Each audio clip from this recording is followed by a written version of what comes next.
আমি doctor Shubhanvit Biswas, ESI জোকার senior resident and consultant orthopaedic surgeon, apex বিট ক্লিনিক। তো আজকে আমরা আলোচনা করব এই সমস্যাগুলো যেগুলো হচ্ছে জিম যাওয়ার পর পেশেন্টের হাঁটুতে ব্যথা হচ্ছে অথবা সামান্য চোট লাগলো, যেটা তারা ইগনোর করে, অনেক সময় ইগনোর করে ব্যথার ওষুধ খেয়ে পরের দিন থেকে আবার জিমে যায়। অথবা ফুটবল খেলতে গেল, ফুটবল খেলতে গিয়ে জাম্প করলো, জাম্প করে আনসাপোর্টেড নিতে যখন ল্যান্ড করে তখন বলে যে ডাক্তারবাবু আমার হাঁটুতে খুব জোরে একটা চোট লাগলো, তারপর থেকে আমি আর খেলতে পারলাম না, একটা ব্যথা হচ্ছে আর খালি মনে হচ্ছে হাঁটুটা আমার ফলস খাচ্ছে। তো এই 2-3টে সমস্যাগুলো খুব কমন। অনেক সময় আমরা এগুলো ইগনোর করি কারণ সাধারণ ডে টু ডে লাইফে আমাদের এটা খুব একটা প্রবলেম করে না।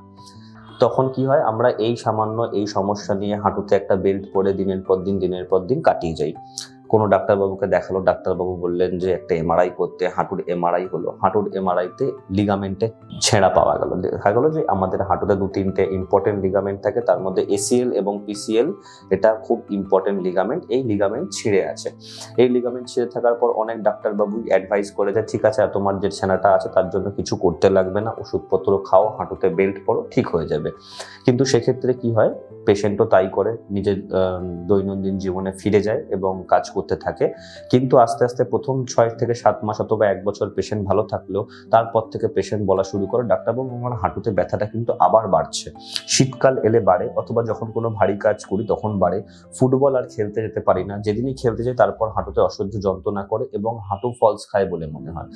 তো এটা কি হয়, প্রথমে ইনিশিয়ালি আমাদের লিগামেন্ট ছেঁড়া থাকে, আর এই লিগামেন্ট ছেঁড়া থাকার পর যখন আমরা তার উপর কাজ করে যাই তখন আস্তে আস্তে আমাদের কার্টিলেজ এবং মেনিসকাস ড্যামেজ হতে থাকে। এই কার্টিলেজ আর মেনিসকাস যখন ড্যামেজ হতে থাকে তখন মনে রাখতে হবে এসিএল লিগামেন্টকে আমরা অপারেশন করে দিই। এসিএল লিগামেন্টকে যদি আমরা টাইমে অপারেশন করে দিই তাহলে কোনো সমস্যা হয় না। যদি এসিএল লিগামেন্টকে টাইমে অপারেশন না করা হয় আর একবার যদি আমাদের হাঁটুর জয়েন্টের কার্টিলেজ ক্ষয় হওয়া শুরু করে, সেটাকে আমরা কোনোদিন ফেরত আনতে পারি না। তো এই ক্ষেত্রে আমাদের লক্ষ্য রাখতে হবে, যদি এরকম কোনো সমস্যা ফেস করছি তাহলে সেটাকে অনেক দিন ধরে পুষে না রেখে তাড়াতাড়ি কোনো অর্থোপেডিকের ডাক্তারবাবুকে দেখানো, তার প্রপার ম্যানেজমেন্ট করা, প্রপার জয়েন্টের এমআরআই করা, সেগুলো খুবই ইম্পর্টেন্ট। এবং আস্তে আস্তে যত তাড়াতাড়ি সম্ভব যখন ফোলা, যন্ত্রণা, ব্যথা কমে যাবে সেটাকে তাড়াতাড়ি অপারেশন করে নেওয়াটাই ভালো, নাহলে সেক্ষেত্রে ভবিষ্যতে অনেক প্রবলেম দেখা দিতে পারে। যদি আপনারা এরকম কোনো সমস্যা ফেস করে থাকেন তাহলে অবশ্যই যোগাযোগ করুন অ্যাপেক্স বিট ক্লিনিক প্রতি বুধ ও শুক্রবার সন্ধ্যে 7টা থেকে 9টার মধ্যে।